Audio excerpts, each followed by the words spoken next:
What if the world around you, the colors, the shapes, even the feeling of being you, wasn't real in the way you think it is? What if everything you've ever experienced was your brain's best guess? A carefully constructed hallucination that just happens to agree with everyone else's. Science calls it controlled hallucination. Philosophy calls it Maya, and ancient mystics simply called it the dream. But whatever name you give it, the truth remains the same. Your mind isn't seeing reality, it's creating it. Right now, light is bouncing off this screen, entering your eyes and striking the back of your retina. But what you see, the depth, the form, the meaning, doesn't exist outside of you. It exists inside your brain. You're not perceiving the world. You're perceiving an internal model of it, a model built from electrical signals, memories, and predictions.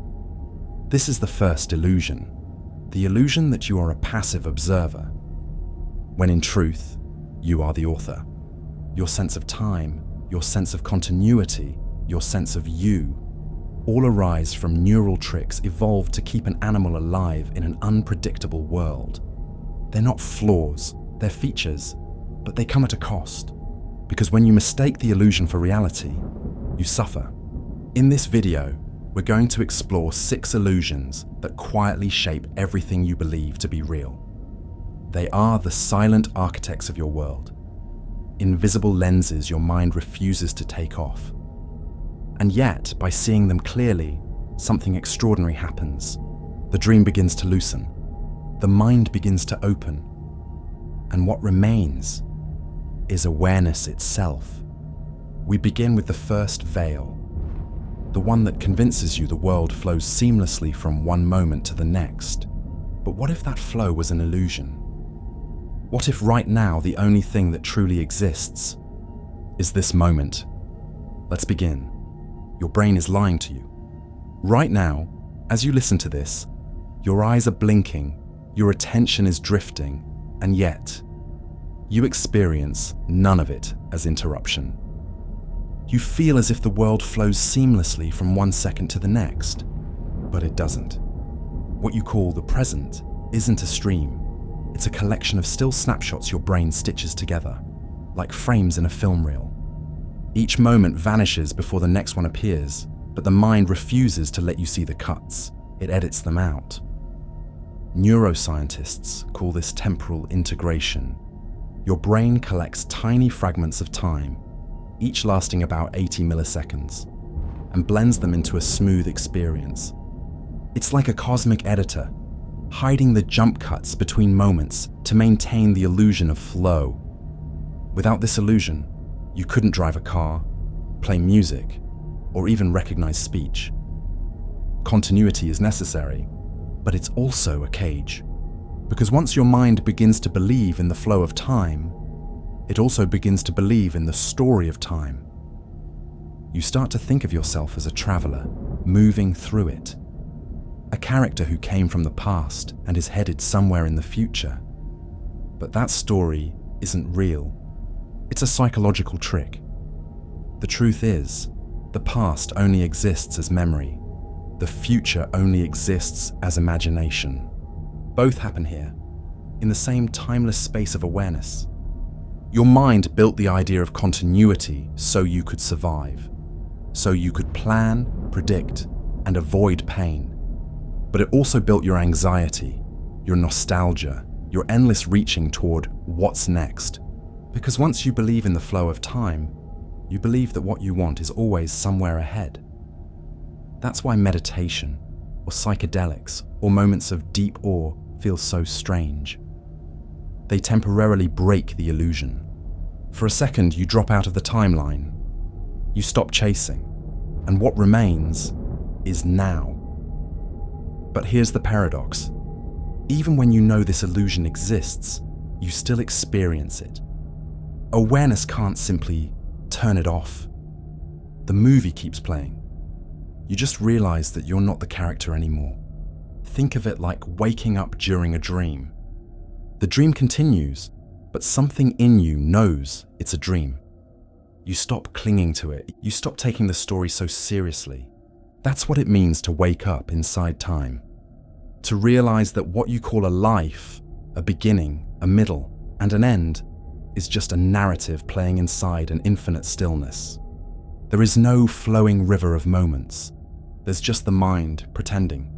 Every blink, every breath, every sound you hear right now is the entire universe happening all at once. Again and again. The continuity illusion isn't a flaw in perception, it's a design. Because without it, you couldn't play the game of being human. But when you see it clearly, when you catch those invisible edits between moments, something in you starts to soften. You stop running from time, and you begin to flow with it. You wake up every morning believing you are you, the same person who went to sleep the night before. But neuroscience tells a different story. What you call self is not a fixed thing. It's a story, a constantly updated model your brain creates to predict and explain its own behavior. Every decision, every memory, every emotion becomes part of that story. And like any good author, the brain edits as it goes.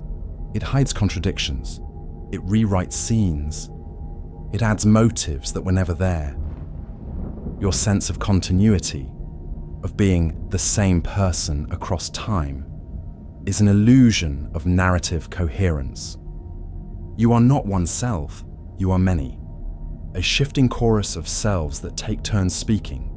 The confident one, the fearful one, the nostalgic one, the curious one. Each believes it's in control, but none of them are permanent. They flicker in and out like frames in a movie. This is called the self-model theory of identity. The brain creates a mental avatar, a simplified simulation of you, to manage decisions and social interactions. It's useful, it's convincing, but it's not real. Right now, you can test this. Close your eyes. Try to find the one who's listening. Not the sound, not the thought, not the awareness of the sound. The listener. If you look closely, you'll notice something strange. There is no listener. There is only listening. No thinker. Only thinking. No you. Only awareness pretending to be a person for a little while. This is what mystics have pointed to for thousands of years. When they say there is no self, they don't mean that you don't exist. They mean the idea of you is just another thought arising in consciousness. But why does the illusion persist? Because it works. Without the story of self, you couldn't plan, remember, or survive in a social world. Your mind evolved this fiction as the interface for experience. The danger comes when you believe the fiction, when you think you are the story instead of the storyteller. That's when fear begins, because stories can end. And so, the mind clings. It builds walls of identity. It says, I'm this kind of person, or I could never do that. Each statement tightens the mask, but the truth is lighter, more fluid, more merciful. You are not the one behind your thoughts. You are the space in which thoughts appear. And when you realize this, deeply, not as an idea but as an experience, you stop defending the mask. You stop chasing who you should be. You just are. The paradox is simple. The self-illusion hides truth to protect you until you are ready to see through it. And when you do, life doesn't disappear. It becomes transparent. You still play your role. You still act, speak, and dream. But now, you know it's a dream.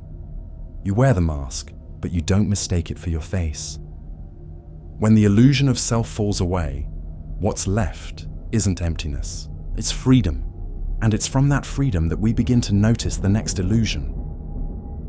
The one that convinces us that reality itself changes when we look at it.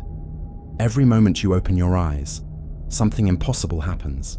A private world, color, sound, sensation, springs into being inside your mind. And yet, you believe you're simply seeing what's there. You're not. You're creating it. Not consciously, but constantly. When photons strike your eyes, there's no color in them. When air molecules vibrate, there's no sound in the air. The redness of red, the warmth of sunlight, the softness of skin, they all exist only inside your perception. Color isn't out there. Sound isn't out there. They're born in here, within the nervous system, interpreting meaningless data into meaningful worlds. But this illusion runs deeper than sensation. Quantum physics tells us that the act of observation affects what is observed. An electron isn't in one place until it's measured, until attention collapses the wave of probabilities into a single outcome. Now, scientists argue about what that really means, but philosophers and mystics have been saying it for centuries, that perception is not passive, it's participatory. You are not standing outside reality, looking in. You are standing within it, shaping it with every act of attention. Because wherever you direct awareness, that's where the world seems to exist. Notice how the world appears to light up when you look at something, and how it fades the moment you look away. You think the world is constant, but your attention is the only thing that's constant. The observer illusion tells you that there's a separate watcher, a consciousness behind your eyes, peering out. But what if that watcher is just another story your mind invented to explain awareness itself? Try this. Notice how you see without effort, how thoughts arise on their own, how breathing continues without a breather. If you pay close attention, you'll find there's no one observing. There's only observation, seeing without a seer. This is what non-dual teachers mean when they say, the observer is the observed. It's not poetry, it's literal. Consciousness and reality are not two things. They are one event, experienced from within itself. The illusion of a separate witness is comforting. It gives you the feeling of distance, of control. But when that boundary dissolves, so does fear, because nothing can threaten what isn't separate. Nothing can be lost when everything is part of the same awareness. And yet, the mind resists. It asks, if there's no observer, then who's living my life? Who's making choices? That question leads to the next illusion, the illusion of control. But before we move there, pause for a moment. Look around. Everything you see, every color, every movement, every flicker of awareness. Is consciousness recognizing itself? You are not looking at reality. You are reality looking. Let that sink in. And when it does, you'll begin to understand why the next illusion is so persistent. Why your mind insists that you're in control of what happens next. We like to think we're in control, that we decide when to act, what to say, who to become. But neuroscience paints a quieter, stranger picture, one where choices appear after the brain has already made them. In the 1980s, experiments by Benjamin Libet revealed something unsettling. Your brain decides to move before you're aware of the decision. A tiny burst of neural activity, the readiness potential, happens up to half a second before your conscious mind says, I've chosen. That half second might not sound like much, but it shatters the illusion that your conscious self is the driver. You're more like the narrator, explaining the car's movement after it's already in motion. Every action, every word, every emotion emerges from a web of causes, genes, memories, hormones, conditioning, chance. And only afterward does your mind step in to say, I meant to do that. The illusion of control gives comfort. It creates the story of a pilot steering through life's chaos. But the truth is, the ship sails itself, and the ocean has never asked your permission. At first, this realization feels terrifying, like losing grip on the wheel. But look closer and you'll see it's the beginning of peace. Because control was never real control. What you call decisions are simply the universe flowing through the shape of you. The same intelligence that moves planets, that grows trees, that beats your heart and spins the earth, is the same force making your choices right now. You think you're choosing, but you're being chosen, moment by moment, by life itself. And here's the paradox. The moment you stop trying to control life, you start to feel more aligned with it, because resistance is what creates suffering, not circumstance. Surrender isn't weakness, it's intelligence. It's the recognition that you are not separate from what's happening. Watch closely the next time you make a choice. Before the thought, "I decided," arises, notice the silence before it. Notice how the thought simply appears. No one pushed a button. Everything just unfolds, like music playing itself, like wind moving through trees. This is what Zen calls wu wei, effortless action. Life living through you without the weight of you trying to live life. When this illusion breaks, something profound happens. Blame dissolves, guilt softens, forgiveness blooms, not because you try, but because there's no one left to hold onto the story of control. Even suffering becomes different. It still visits, but it doesn't stick. You see it for what it is, a passing wave in the same ocean that carries everything.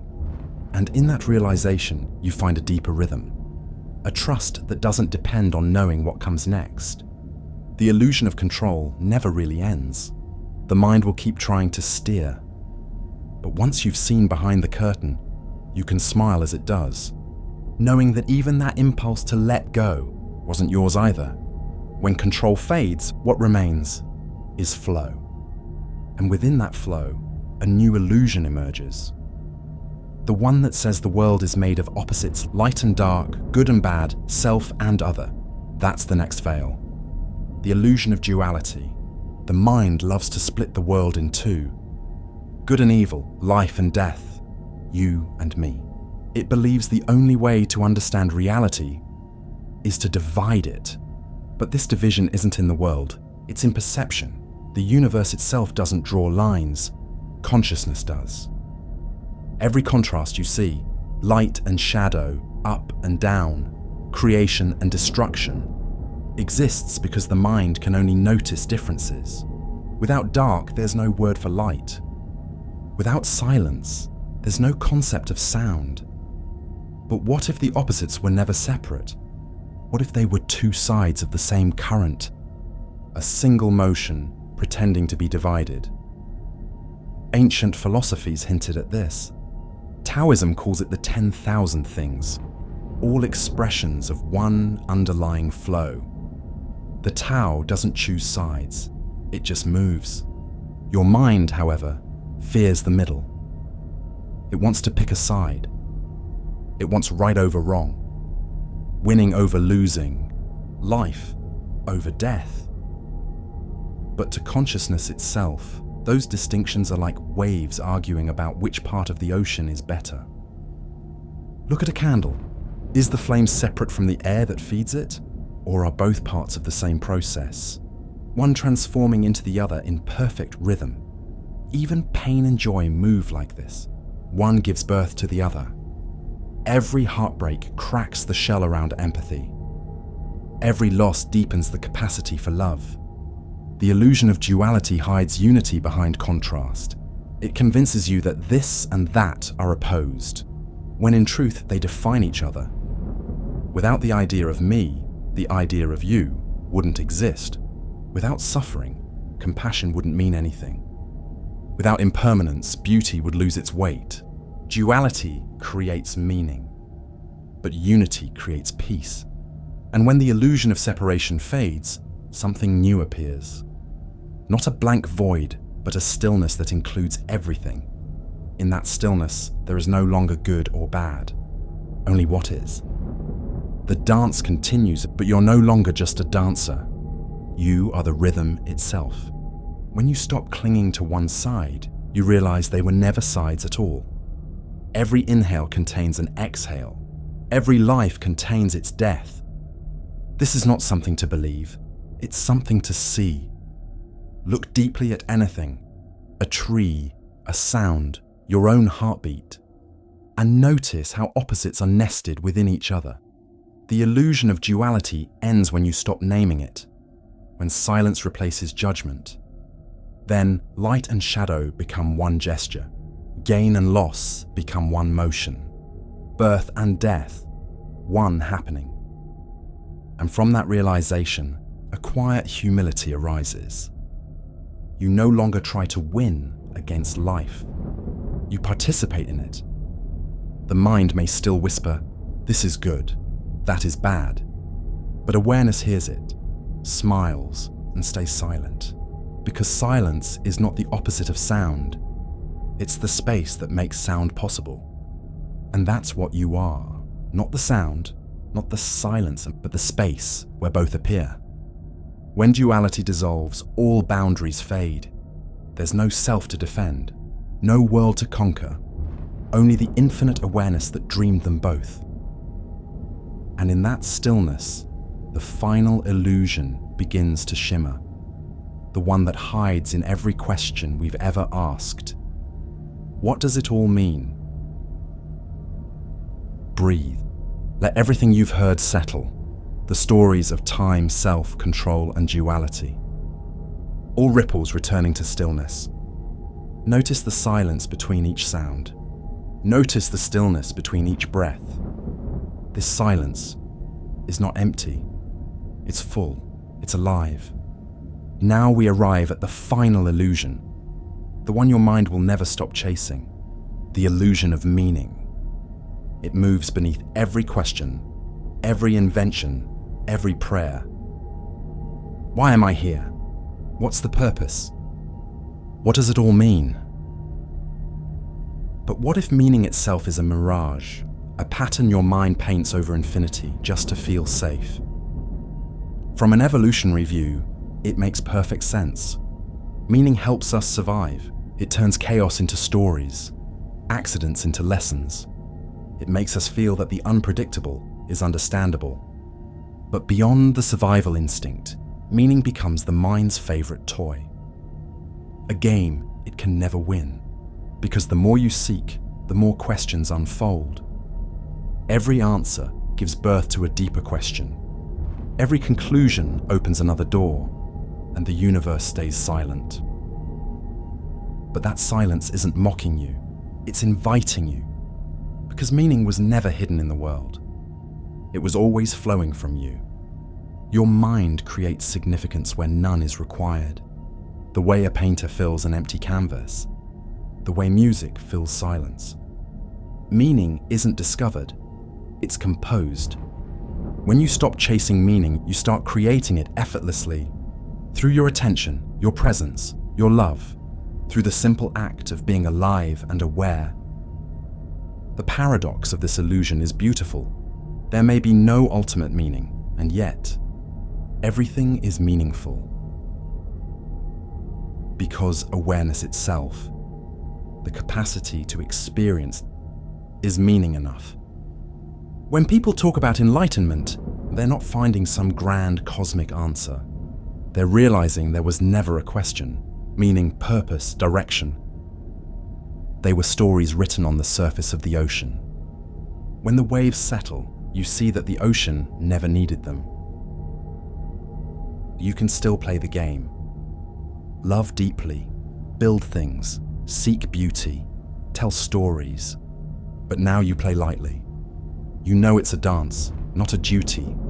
And as you let go of needing why, you begin to live how. How it feels to breathe, how it feels to listen, how it feels to simply be. In that simplicity, everything becomes sacred. Not because it has meaning, but because it is. Every sound, every glance, every fleeting moment, each is the universe aware of itself. And maybe that's the final truth. You were never meant to find meaning. You were meant to become it. So when the mind asks again, what does it all mean? You can smile gently and whisper, everything. Because when every illusion fades, time, self, control, duality, and meaning, what remains isn't emptiness. It's clarity, it's peace, it's home. The dream continues, but now you're awake.